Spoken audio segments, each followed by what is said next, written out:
Welcome to another video with Mr. Long, and we are looking at spreadsheets with Microsoft Excel, and we're looking at tables. But Mr. Long, spreadsheets are just about tables. Yes, but there's a special feature called tables that's inside the tables. So let's go check it out.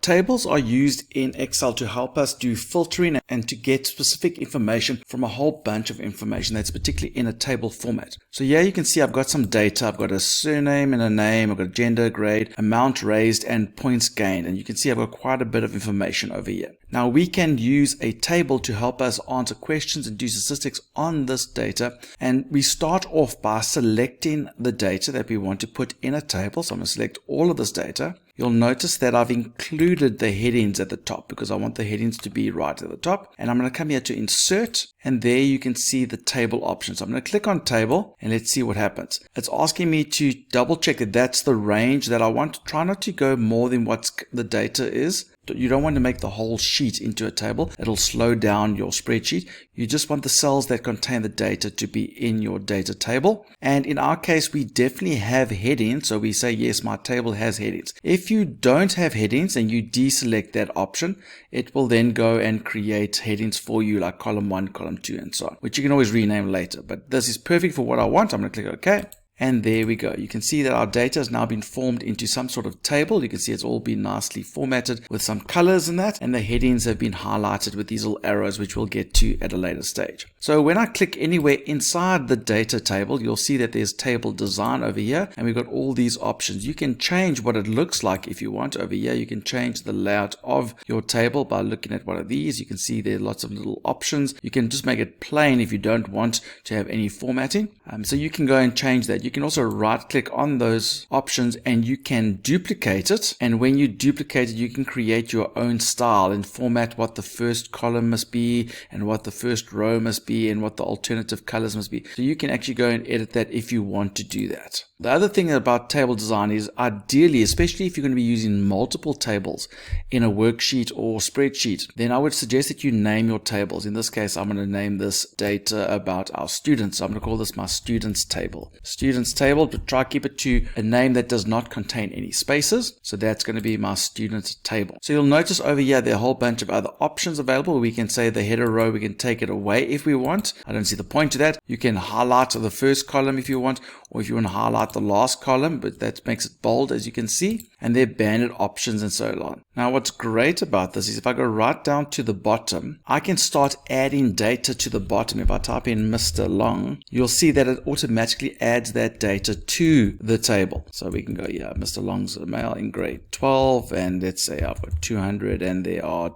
3 points. So there we go. So by just adding to the bottom here, and that includes if you copy and paste data, as long as it's just after the last record, it'll add that data to the table. Other thing you might have noticed is we've learned in a previous lesson about freeze panes, but if you notice the headings stay there, if I scroll down, the moment I go too far down, like over here, and I click on the data table, you'll see that they put the headings right over there for us, so we can always refer to it. That's also quite a nice little feature. Now, if you are formatting the data, just take note of when you are selecting it. For example, if I select that, you'll notice that the entire row is selected. But if I move my mouse, just if I click away, if I move my mouse just further down, if I get to the top there, you'll see at some point it becomes an arrow again. That way it selects just that individual row. You see it ends over there, where if I did the whole of column C, you'll notice it goes all the way down. So when selecting data, that's important to take note of, especially, for example, if you are going to move data. So if I want to move gender around, I can click on it. So when I select the data, it only does the data. You'll notice it doesn't select the heading. So if I drag that now, you'll notice it drags it as a block, which is a bit annoying because it doesn't take the heading with me. So I'm going to undo that.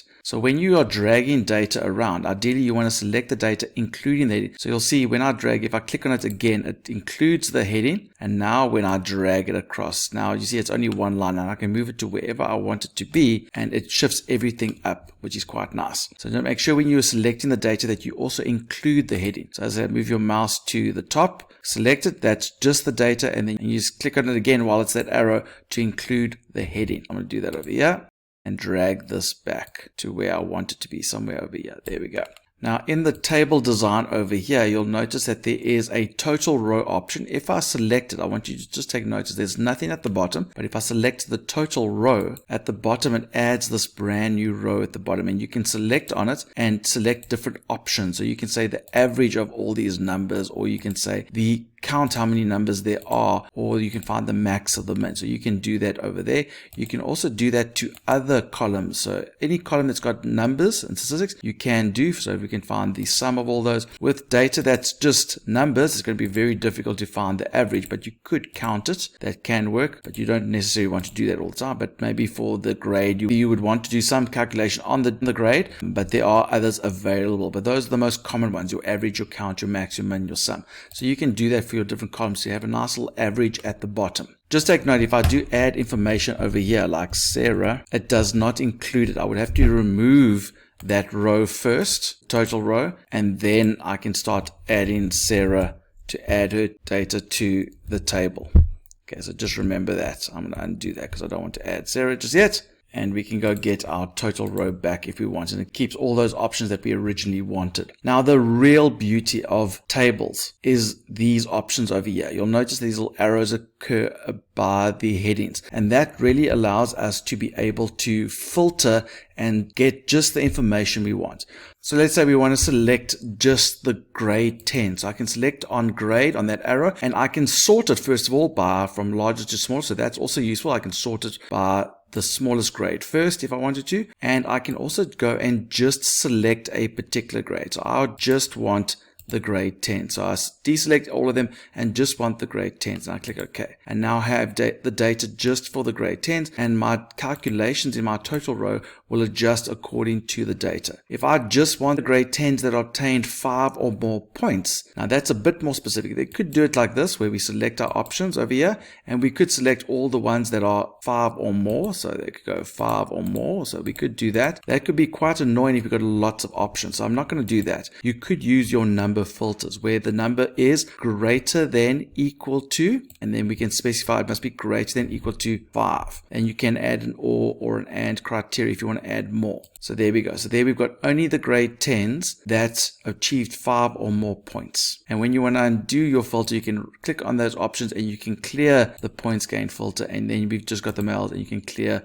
your grade one to get back to the original over here. So really useful information. Maybe we want to find all those where they are above average, for example, and we only want the grade 10s and 11s. So we only want the 10s and 11s, so we don't want the 12s. If I do that, then we can do our data like that. And then if we wanted to take just this data somewhere else, maybe this is going to be the information we want to put in another report, we can select just this data, we can copy it, and we can go to a brand new sheet, and we can go here and paste the data, and there we've got it as a separate, so it's not affected by if we make changes to this. So if we go and we change our filters on this particular data, you'll come here and you'll notice that this has been unaffected. So that's how we can extract the information. So maybe I want a list of all the grade 10s. So we're going to say all the grade 10s. I'm going to take that other filter off. We're going to clear that one, and then I can copy this list, and then I can go make a list of all the grade 11s and copy that list and so on. So you can really create some nice little filters on here. So that's the power of tables. So really useful way to take a large amount of data and then be able to do some filters and some sorting and just extract the information that you want to extract from that data. So go have fun with some tables. For more Excel access, Word and HTML, go to our YouTube channel and subscribe at Mr. Long IT and CAT. Don't forget about our computer theory channel at Mr. Long Computer Terms, and remember, don't do it the long way, do it the Mr. Long way.